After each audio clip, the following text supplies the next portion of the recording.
News today और मैं हूं आपके साथ मानवी ठाकुर। शुरुआत करते हैं आज की खास खबरों से। स्वीकार्य नहीं है।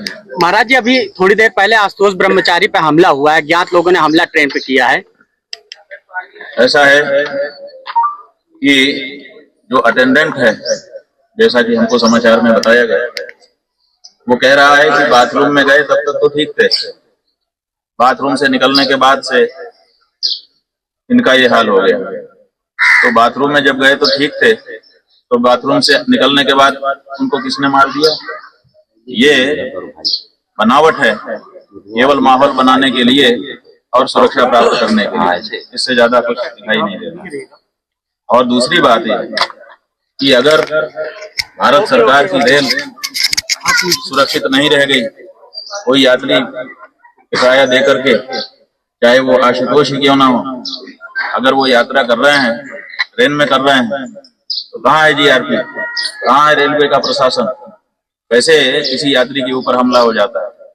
ये तो सुरक्षित जगह मानी जाती है, उन जगहों पर भी अगर किसी के ऊपर सुरक्षा में ब्रीच हो जाती है, हमला हो जाता है, मुश्किल हो जाता है वो व्यक्ति, तो ये तो हमको समझ में नहीं आता है। उसका जवाब रेलवे प्रशासन को देना चाहिए कि आज वो साक्ष्य सबमिट करने जा रहे थे कोर्ट में और इसी दौरान उनके ऊपर हमला हुआ है।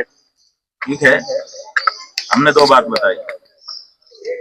एक हमने बताया कि अटेंडेंट कह रहा है कि बाथरूम जाते तक ठीक थे, फिर बाथरूम के अंदर तो अकेले ही थे, कैसे हो गया? दूसरी बात यह है कि रेलवे में तो यात्री सब सुरक्षित रहते हैं, उनकी सुरक्षा के लिए जीआरपी बनी हुई है, पेट्रोलिंग करती रहती है, स्टेशन में नजर रखती है, कोई गड़बड़ आदमी ना जाए। रेल के अंदर भी नजर रहती है, बहुधा तो सीसीटीवी कैमरे भी कहीं ना कहीं उनके लगे ही रहते होंगे। तो अब तो ये रेलवे प्रशासन को जवाब देना है, इसमें हमसे प्रश्न पूछने की कोई बात नहीं। लेकिन वो सीधा आरोप आपके ऊपर लगा रहे हैं। अभी हमारे चैनल पे बातचीत के दौरान उन्होंने कहा कि अभी मुक्तेश्वरानंद जी नहीं चाहते कि उनके ऊपर जो मुकदमा दर्ज है उसको वापस लिया जाए। बात यह है कि